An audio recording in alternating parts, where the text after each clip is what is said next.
So what we are looking at is the user interface of Turbo Design 1, which is the 3D inverse design code, and we will use it to design the impeller for the heat pump compressor.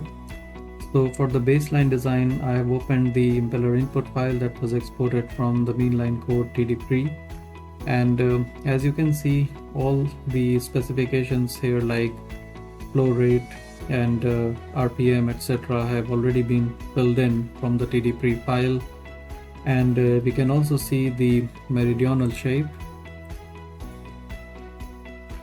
which again comes from the mainline code along with this 2D grid, which is automatically created and can be adjusted using these options. And the solver is actually a 3D code, and even though we don't have a numerical grid in the tangential or the pitchwise direction, it solves the equations using discrete Fourier transforms, and that's why the code is very fast and is numerically quite efficient. Now we support different types of thicknesses such as normal and tangential, and in terms of type we have the simple constant thickness as well as more complex distributions like Naka profile and flexible control points, but in this case we are close to the smallest manufacturable thickness, and so we can go with a constant distribution. And actually this possibility to specify thickness as part of inverse design is very useful because it guarantees structural integrity. And if you have some existing thickness profile then you can import that as well. And then we specify some fluid dynamic inputs, which is the blade loading, and this is the most important parameter for the inverse design method.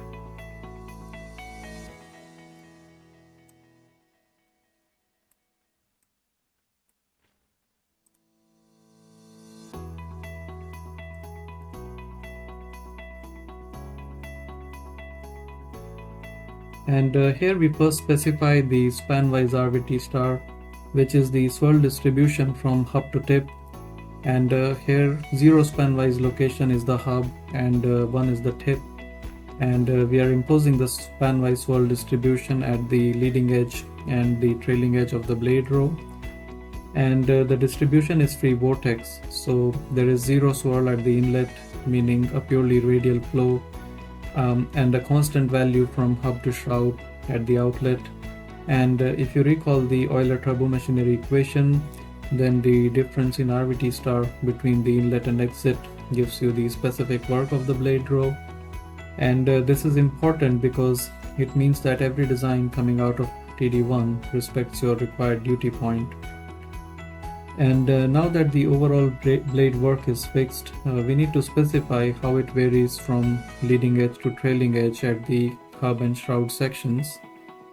And for this we have the streamwise loading section, which directly controls the blade surface pressure distribution. And this is basically the derivative of RVT star, and it directly relates to the pressure jump across the blade. So here we have a parabolic section from the leading edge to a point here, which you can vary, a linear section between these 2 points, and from this point to the trailing edge we have another parabolic section. And the loading at this point defines the incidence at the leading edge, and at the trailing edge the loading is always 0, which satisfies the kata condition. And so with these 4 settings you can easily parameterize the 3D blade loading for manual adjustment or for automatic optimization. And now of course the default distribution is mid-loaded at the shroud, but you can easily make it fore-loaded like this. And you can also add a third section at the mid-span for better control over the entire blade.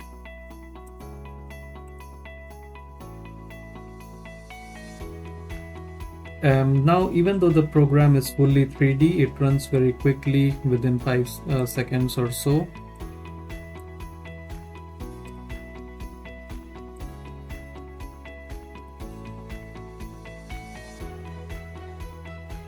And then it gives you the blade geometry and also quite an accurate inviscid flow information.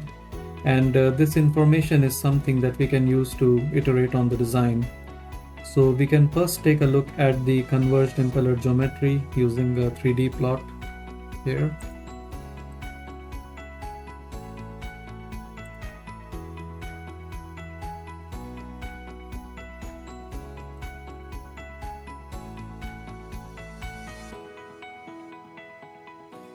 Now clearly the lean is very high at the blade leading edge, which is not good for blade stress, and so you can easily specify a high leading edge loading at the hub and mid span like that.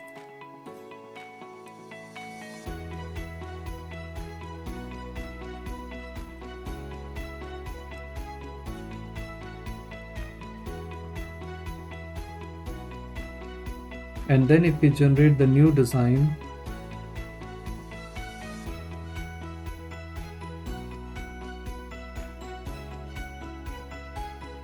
then clearly the lean angle is much better now.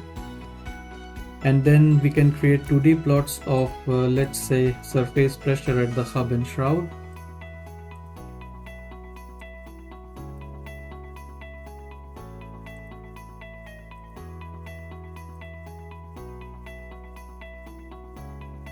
And we can also relate the isentropic Mach numbers and isentropic velocities to some performance parameters which we can use to explore the design space.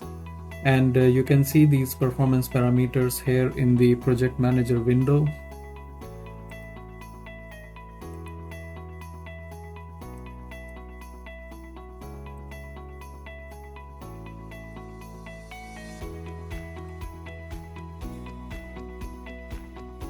Such as the indicators of diffusion and profile loss, and geometry parameters such as throat area and maximum lean angle. And under this UDP section, you can also use Python scripts to develop your own specific parameters. And then finally the impeller design can be verified with CFD or FEA analysis. And for this, the geometry can be directly exported to from Turbo Design 1 to different format files that are needed for mesh generation, such as curve files for TurboGrid or step files for ANSYS Mechanical.